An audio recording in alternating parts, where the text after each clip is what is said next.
10 years had passed. The business community that had once welcomed a discouraged baker had grown into one of the most respected network of entrepreneurs in the city.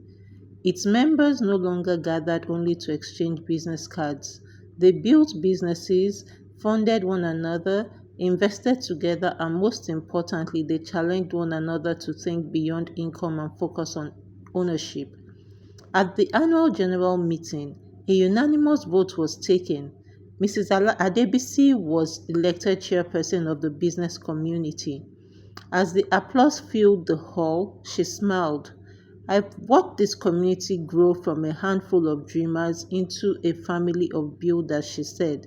Our next goal is simple: help more entrepreneurs own the premises from which they operate. She turned towards Amaka. I believe we already have the right person to lead that mission. The audience stood to applaud. Amaka was appointed head of property ownership cohort. The cohort quickly became one of the community's most popular programs. Every Saturday morning, business owners arrived with notebooks and questions. How do I save for commercial property? Should I buy or lease? How do I negotiate with landlords? What legal documents should I insist on? Can several entrepreneurs buy property together? Amaka answered every question patiently. She was not teaching theory, she was teaching from experience. Among the new volunteers was Omolara, a young fashion entrepreneur. She rarely spoke during meetings, instead, she listened carefully. One afternoon, after everyone had left, she approached Amaka. Can I ask you something? Of course. I have followed your story diligently. Amaka smiled. So have many people. Omolara continued. I don't just want to read it.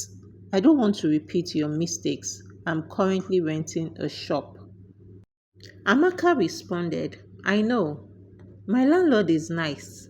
I hope he remains nice. They both laughed. Omolara continued, I have started a property ownership savings account. She opened her notebook. Every page was carefully written. Monthly savings targets, expected business growth, property prices, loan options, exit strategy. I was hoping that you would mentor me. Amaka's eyes softened. I will be honored. Over the following months, Omolara became one of the most committed volunteers in the cohort. She helped organize seminars. She invited surveyors, lawyers, bankers, and estate valuers to educate community members. Soon, she was not just learning, she was teaching newer members. Mrs. Adebisi often smiled as she watched. This, she would say, is how legacies are built. Something unexpected happened. One Tuesday evening, two unfamiliar names appeared on the membership register: Mrs. Balogun, Mrs. Kilanko. The room became unusually quiet. Many members recognized the names. Amaka took a deep breath. At the end of the meeting, Mrs. Balogun slowly walked towards her. For a moment, neither woman spoke. Finally, Mrs. Balogun broke the silence. I owe you an apology. Amaka remained silent. I was wrong. My position as your landlady made me believe I had all the power.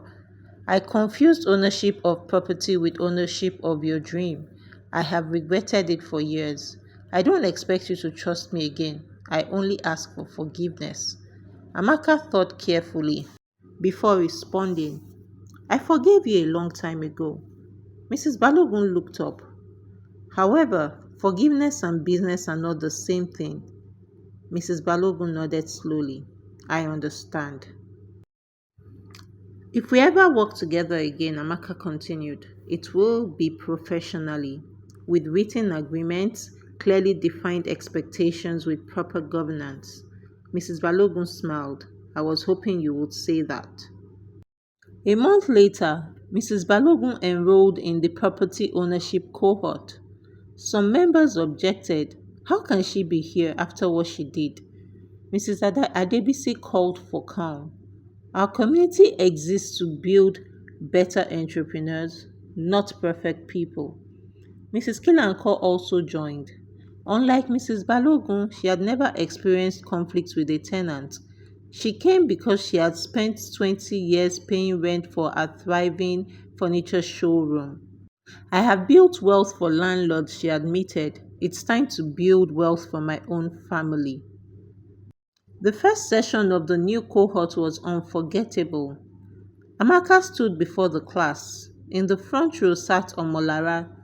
3 rows behind her sat Mrs. Balogun. Life had come full circle. We are all students here. Some are learning from books while some are learning from success. Some are learning from regret. She smiled at Mrs. Balogun and Mrs. Balogun smiled back. 2 years later, Omolara bought her first commercial unit. It was not large or luxurious, but it was hers. She invited Amaka to cut the ribbon. No, Amaka laughed. This honor belongs to you. Omolara shook her head. If you had not shared your scars, I would not have built this. As the applause echoed through the building, Mrs. Adebisi addressed the gathering. A business earns income, an asset builds wealth, but a community multiplies both. Everyone rose to their feet while applauding because they now understood that success is not only measured by the businesses we build, but also by the people we help build after us. So let's learn business and property ownership lessons. Number one, forgiveness does not replace governance. You can forgive someone while still insisting on clear contracts and professional boundaries. Number two, never confuse kindness with business structure. Healthy business relationships require documentation, accountability, and transparency. Number three, property ownership is a long term business strategy. If your business depends on a location, create a plan to own that location or secure long term control over it. Number four, turn painful experiences into teaching moments. Your biggest setback can become someone else's roadmap to success. Number five, mentorship multiplies impact. Knowledge shared freely can shorten another entrepreneur's learning curve by years. Number six, communities create opportunities. The right business community provides accountability, expertise, networks, and encouragement that no entrepreneur should try to build alone. Number seven, people can grow and change. A sincere apology deserves consideration, but renewed business relationships should always be based on sound governance, not emotions. Number eight, separate people from processes. Good systems protect good relationships. Clear agreements reduce misunderstanding and preserve trust. Number nine, wealth is built through enterprise and assets. Profitable businesses generate cash flow, while owned property builds equity, stability, and long term financial security. Number 10, leave a legacy, not just a business. The greatest entrepreneurs don't only create successful companies, they create opportunities for others to own, build, and thrive. Thank you for joining us today, and we look forward to having you in our next episode of Real Estate Stories. Thank you. Don't forget to like, share, subscribe, and yes, give us your comments as well. We'd love to hear from you. Thank you very much.